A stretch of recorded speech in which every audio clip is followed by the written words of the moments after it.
kotalisa likambo ya 2019 accord. Pona nini likambo ya accord wana ndeko Corneille nanga alekisaka yango te. Na kati ya makambo bozali kosalelo ya kozwa mandoki malgré o pesi biso penza réponse o ngala za hitango boso kozela te na bandeko bazali kolanda biso ya likambo tali bongo mandoki bozwaki bazali kotalisa te likambo ya 2019 pe ezali na kati ya accord oyo Bokena ki bongo ko signé malgré que ces accords là bazali kotalisa moto moko o azali na yango ezali kaka copie moko epa ya Joseph Kabila.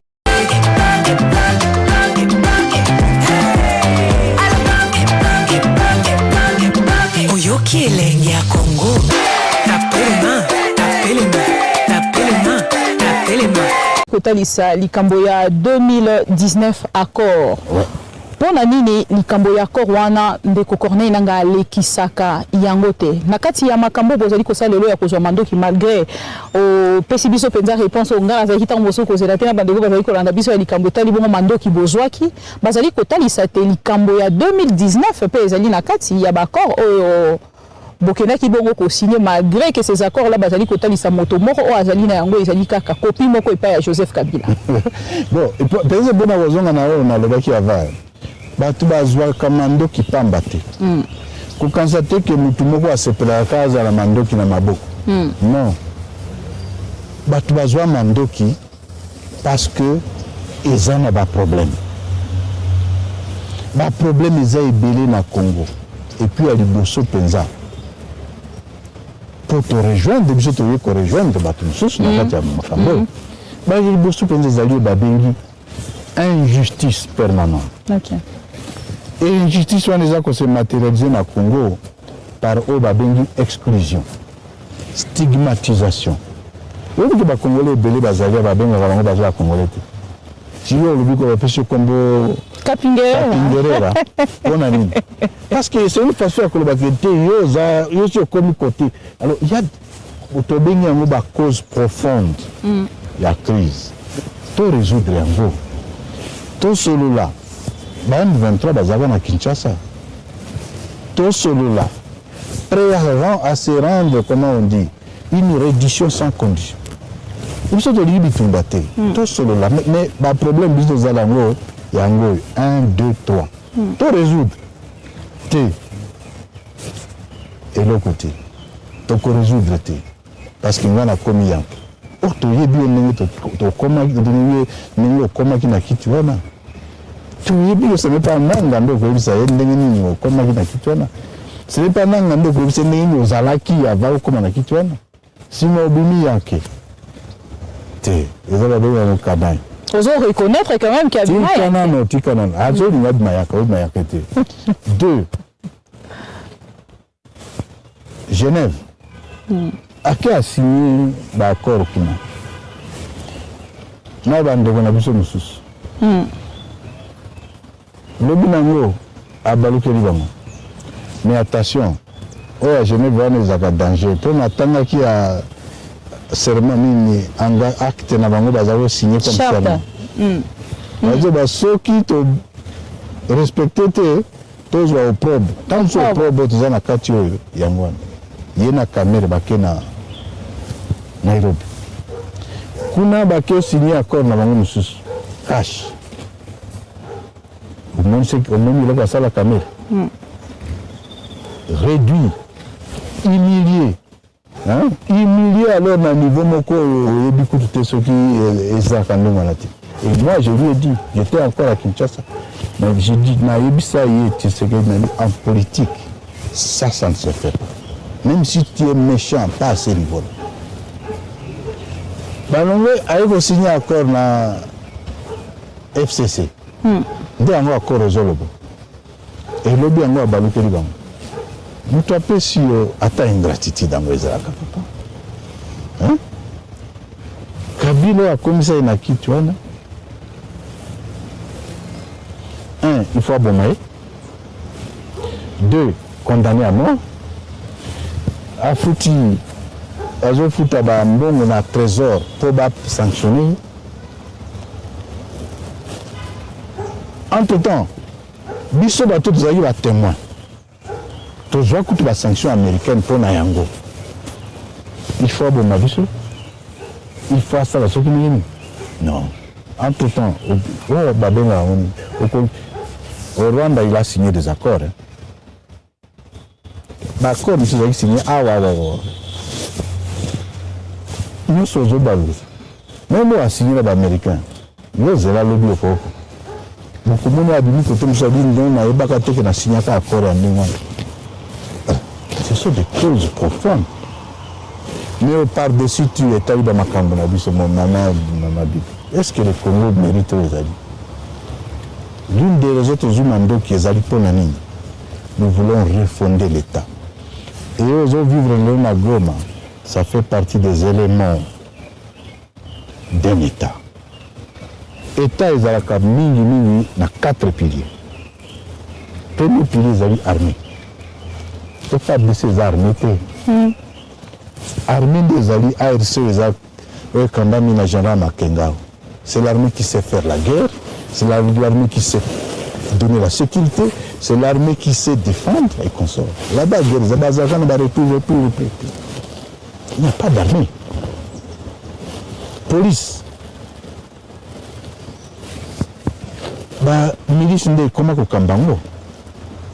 Force du progrès, police, c'est la même chose. Administration. Nous devons recréer une administration, la rajeunir, la rendre performante et surtout enlever la corruption. La justice. Il y a beaucoup de justice malade. Et c'est une justice à l'agonie qui n'existe même pas. Une justice aux ordres. On va faire comment? Comment tu vas tuer qu'on a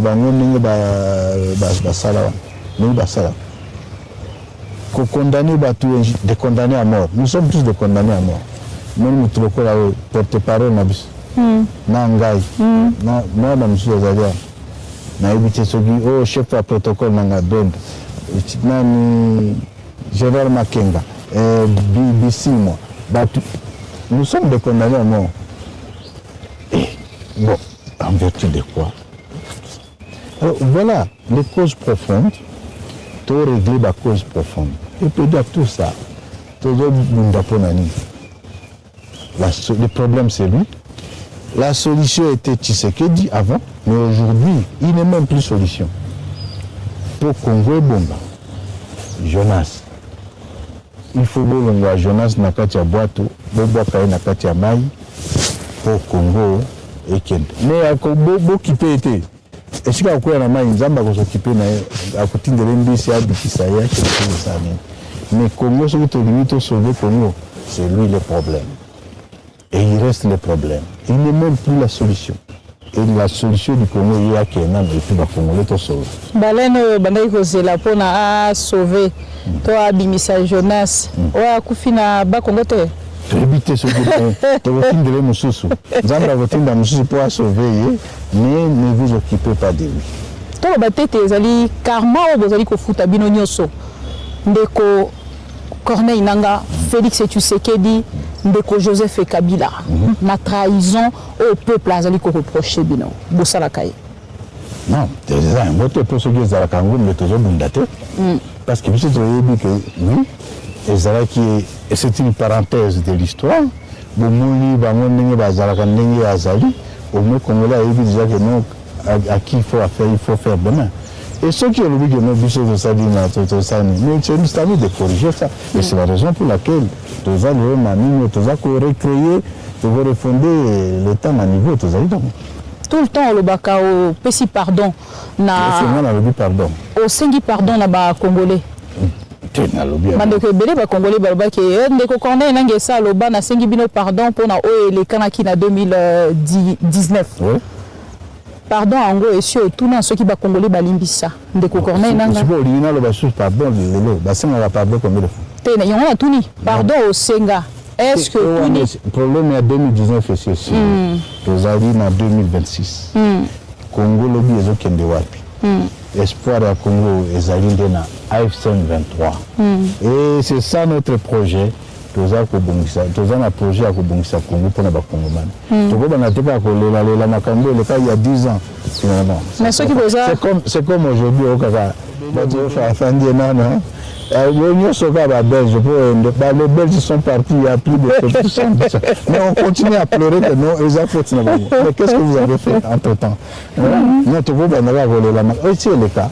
Mais c'est une question ce qui est au mitunaka. Yomoko ce qui est au vandi nangambo na yo que pardon o ngana senga est-ce que ba congolais ba limbisanga to yo nzambe ya limbisanga. Tango yo senga ba pardon banda ko senga tango za mwana na ozana no catholique zo ke pa sanga o kansa ngo lisusu. Deko Corneille Nanga to. Je vois mon frère parle d'une femme à Goma. La seule femme qui vient de l'Europe, c'est bien moi, Maman Bibi Kapinga. Et si mon voyage vous dérange autant, je suis désolé. Jusqu'à créer de fausses informations juste pour nuire la personne de Corneille Nanga et son combat. N'aurait qu'à imaginer nions sauf que aux motoa haine makasiboui pour une petite sœur comme moi. Ça fait mal. Mais bon, quand la haine déborde, et comme la sorcellerie. À suivre. Yaya Bongi Sara ba caméra. Chers amis pro-Congo, salut, j'espère que vous allez bien. Moi aussi ça va. Je viens à travers cette vidéo pour vous donner une information et démentir une information donnée par Pero Louara. Chers amis, depuis Goma, Ndeko Corneille Nanga azalaki mokolo ya lobby na Rutshuru sur invitation. Il y a l'évêque Willy Ngangele pour participer na forum provincial de jeunes. Mais ici, chers amis, Pero Louara nous amène une information autre que Obisoto Yebi. Déjà, pour vous montrer la haine,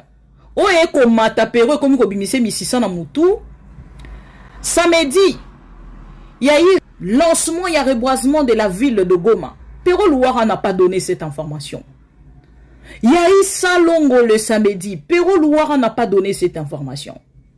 Mais il crée son information propre à lui pour nous regrouper ça en comparaison avec Kinshasa.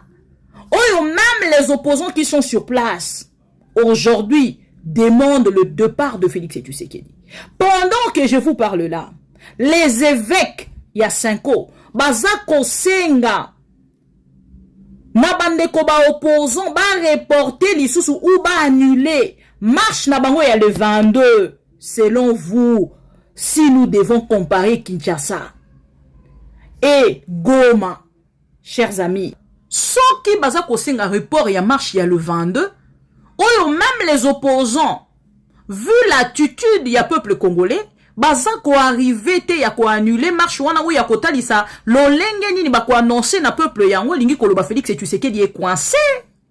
Il est coincé par les révolutionnaires oh bazana kati ya Goma, il est coincé par les opposants oh bazali à l'interne. Na combat na bango bazali ko sala. Maintenant c'est quoi les combats de Pero Louara? Bon moi que Pero Louara a commis en perte de vitesse. Et aujourd'hui, je suis heureuse de savoir que le peuple congolais a montré maintenant le vrai visage de Pero Louara. Le vrai visage naïe, je peux maintenant vous donner. Corneille Nanga était hier à Rutshuru pour participer dans un forum des jeunes catholiques sur invitation de l'évêque Willy Ngangele. Voilà, c'est ça l'information d'hier. Alors posez-vous des questions sur la distance entre Rutshuru et Goma et vous reçoit directement réponse sur la personne qui vous a donné faussement cette information. L'information est juste là. La vraie information est juste là sur le tweet de monsieur Laurence Kanyuka. Bota la tweet oyo na retweeté. Boromon information, il y a Bisikan de Corneille Nangazala qui lobby et tous les collaborateurs, il y a AFC AM23, presque la grande partie, Bazala Kiwana. Donc, on sait que vous êtes en difficulté dans la caméra, mais quand on bien, on peut conclure que Pero Louara est devenu ridicule. Espérons que Roson a raison. À suivre. Quelle est votre relation actuelle avec l'ancien chef de l'État Joseph Kabila? Relation Nini. Relation Nini. Vous allez penser quoi entretenir les lots. Mais vous avez dit que c'est l'ancien chef de l'État. c'est notre ancien président de la République. Au Moni, Congo n'a pas Congo, lui n'est prophète chez soi. Okay. Dans d'autres cieux, un ancien chef d'État est une ressource. Sauf que dans Kenya, et tu vois comment on gère l'ancien chef d'État. Sauf que dans Ghana, tu vois comment sont gérés les anciens chefs d'État. Même en Afrique du Sud, ce sont des ressources pour leur pays. Mais dans le Congo, besoin de ressources en avoir beaucoup. Pièces rares. Mais qu'est-ce que vous en faites? Et vous avez même prêt que l'ancien chef d'État là comme ça. Vous avez parlé de la médiation. C'est des anciens chefs d'État. Pour venir régler vos problèmes, alors qu'ils ne connaissent pas votre problème. Et vous en avez un. Mais qu'est-ce que vous en faites? Vous fingaillez, vous bomaillez, vous kangaillez, vous condamnez à mort, vous sarabouez. Carrément bien moi. Alors, quels sont mes rapports avec lui? Mais comment? Très bon rapport. Notre chef, notre ancien chef de l'État, le président honoraire, qui mérite tout le respect qu'il y a. La question que nous avons, mais pourquoi est-ce qu'il y a des chefs, vrai chef non, parce que question penza ezali maman na likambo ezali est-ce que ezali préparé moralement pour que lobby Joseph Kabila azwa maintenant ngwende na ye, c'est-à-dire quitte yo vandi et yo komi second kazwa oyo. Non, il y a AFC en avant. Ah, ok, voilà, c'est ça qu'il fallait que. Est-ce que Kabila n'a pas préparé qu'il y a un gondé? Vous allez préparer moralement parce que tout le monde a que le de Corneille Nanga, mais lobby au komana sima.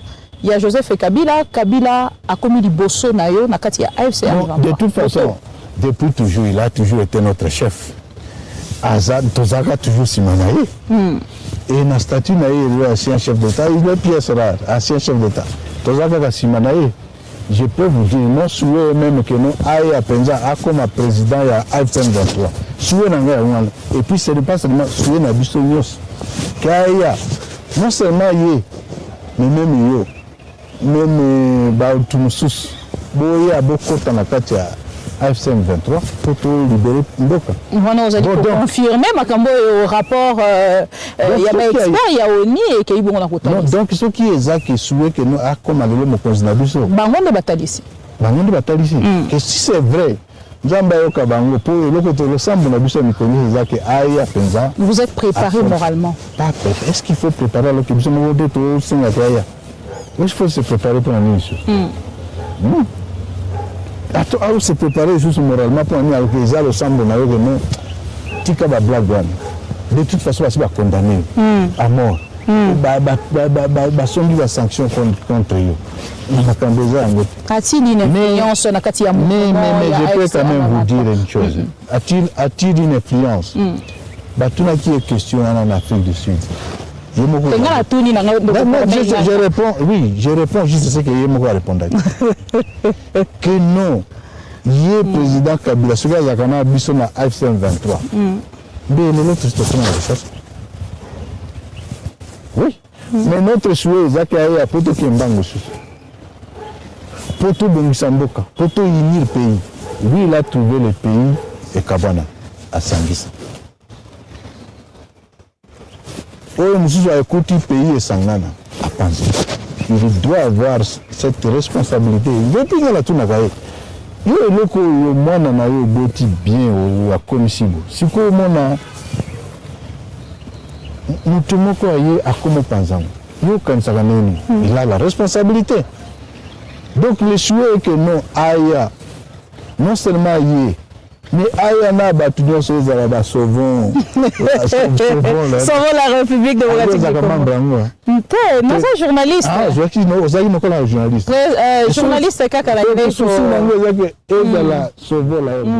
Même le lobo, c'est 64. Et FCC, PPFD, venez, vous n'avez pas de place là. Où est le président Minakou? Où est l'honorable professeur Chadari? Est-ce que c'est normal? Aujourd'hui, c'est ok, le na Kala, na Ndolo, sans compter la prison, la cachot secret. Plein et plein de généraux, des officiers, la Swahili. Est-ce que ça doit continuer comme ça? Armée anglaise, armée ou bien le bakangi général on se a fait un peu de la bakanga mukoni. Attends, mutu moko ta bimina na ta bimina boy rien. Plus de 100 officiers, 100 officiers. FARDC. Baza arrêté arbitrairement sans jugement. Est-ce qu'il faut continuer nous là? Donc notre souhait est à la président Kabila que aya si fois on quitte yaye je te comprends d'attendre mais to continue non seulement yé mais batunyos maman Olive batunyos batunyos baza ko subir l'injustice ba ya ko rejoindre lutte parce que nous devons sauver le pays.